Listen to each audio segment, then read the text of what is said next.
కూటమి పాలనపై మాజీ మంత్రి సిదిరి అప్పలరాజు నిప్పులు చెరిగారు. చంద్రబాబు విజనరీ కాదు, రాష్ట్రానికి విషం లాంటి వారని విమర్శించారు. మూల్పేట్, మచిలీపట్నం, రామాయపట్నంతో పాటు గేట్వే పోర్టుల నిర్మాణ పనులన్నీ జగన్ హయాంలో జరిగినవేనని గుర్తు చేశారు. చంద్రబాబు పాలనలో ఒక్క పోర్టు నిర్మాణం జరగలేదని ఆయన మండిపడ్డారు. గుజరాత్ మన ముందుకెళ్ళిపోయింది, మహారాష్ట్ర మన ముందుకెళ్ళిపోయింది, కర్ణాటక మనకంటే ముందుకెళ్ళిపోయింది, కేరళ వెళ్ళిపోయింది, తమిళనాడు వెళ్ళిపోయింది, even Orissa has gone far beyond Andhra Pradesh in coastline infrastructure. ఏముంది మీ హయాంలో చెప్పుకోవడానికి?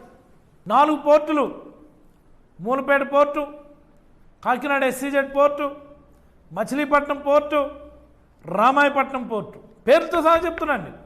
మీరు చెప్పండి, ఇదిగో చంద్రబాబు గారి హయాంలో పలానా పోర్టు నిర్మాణం మొదలు పెట్టామని చెప్పండి. ఎవరు చెప్పడే? ఆ మాట చెప్పరు.